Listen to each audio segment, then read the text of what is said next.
गुरु प्यारी साध संगत जी, राधा स्वामी।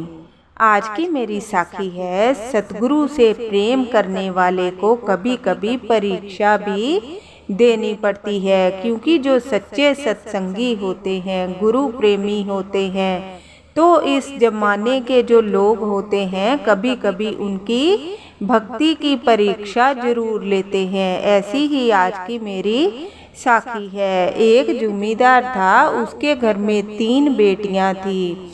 3 बेटियों के बाद वो जो जमींदार था उसको अपने बेटे का बहुत ज़्यादा मोह था।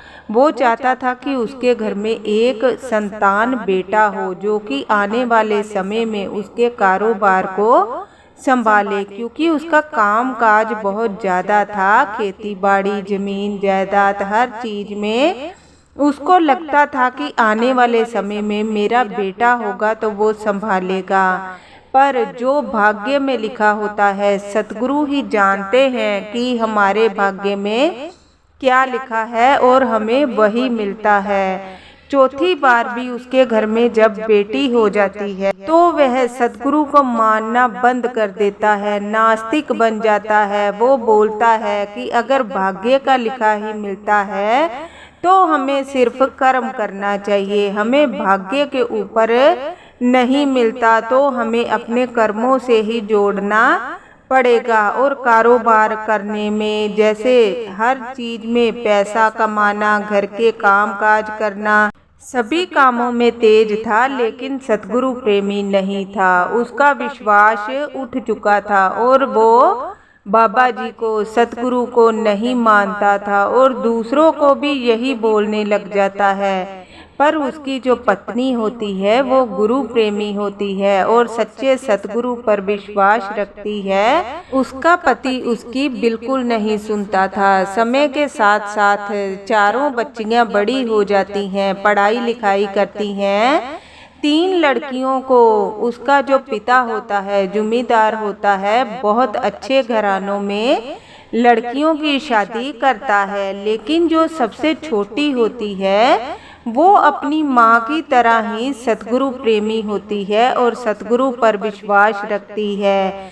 जो 3 बहनें होती हैं वो बोलती हैं हमारे पिता बहुत अच्छे हैं और हम जो मांगते हैं हमें वही देते हैं। लेकिन जो चौथी होती है वो बोलती है हमें सिर्फ अपने भाग्य का लिखा मिलता है। सच्चे सतगुरु से जुड़ते हैं, उनकी भक्ति करते हैं, भजन सिमरन करते हैं, तो ही हमें अपनी जीवन में सुख की प्राप्ति होती है। उसके पिता को सुनकर बहुत ज्यादा गुस्सा आता है और गुस्से के मारे अपनी ही बच्ची को बहुत गरीब घर में उसकी शादी कर देता है। उसका जो पति होता है वो भी गुरु प्रेमी होता है, लेकिन उसके घर में धन की कमी की वजह से सब उससे बात नहीं करते, अकेला रहता।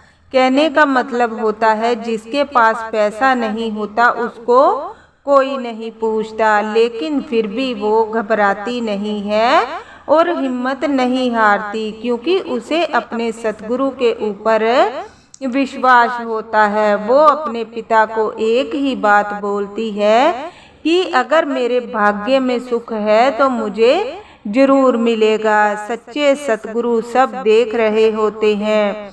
वो बहुत मन से भजन सिमरन भी करती थी। उसका पति और वो दोनों बहुत मेहनत भी करते हैं और भजन सिमरन भी करते हैं, सत्संग सुनते हैं, भजन कीर्तन में लगे रहते हैं। ऐसे ही समय बीतता है। समय के साथ साथ जैसे एक जगह समय नहीं टिकता, हर दिन एक जैसे नहीं होते, उसी तरह उनका समय बदलता है और वो भी धनवान हो जाते हैं। जब वो धनवान हो जाते हैं, तीनों बहनों से ज़्यादा धन उसके घर में होता है और बहनें बहुत ज़्यादा दुखी हो जाती हैं और उसके घर में उसको मिलने आती हैं।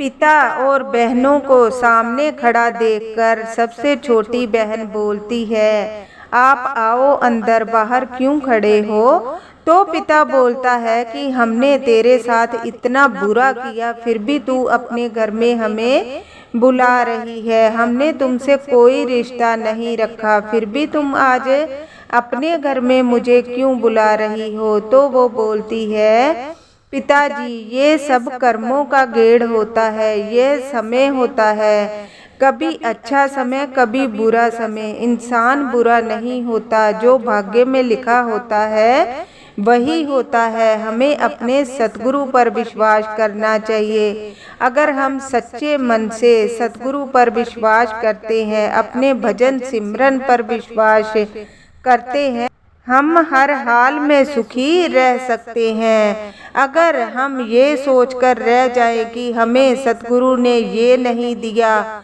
धन नहीं दिया, पुत्र नहीं दिया, तो हम कभी जीवन में सुखी नहीं रह पाएंगे। इसलिए जो सच्चे सतगुरु हमें देते हैं, बहुत सोच समझकर देते हैं, इसलिए हमें उनके देने पर कभी शक नहीं करना चाहिए। हमें उनकी भक्ति करनी चाहिए, क्योंकि अगर हम उनकी सच्चे मन से भक्ति करेंगे, भजन सिमरन करेंगे, तो हर हाल में सच्चे सतगुरु हमारा साथ देंगे। इसलिए हमें अपने भजन सिमरन पर विश्वास रखना चाहिए और सच्चे सतगुरु पर विश्वास रखना चाहिए। हमें कभी अहंकार में नहीं आना चाहिए। उसके पिता जो होते हैं, बच्ची को प्यार से गले से लगा लेते हैं और बोलते हैं, मैंने तुम्हें बहुत दुख दिया, लेकिन आज तुम्हारे सच्चे सतगुरु ने तुम्हें इतना सुख दिया है। तुम्हारे भजन सिमरन में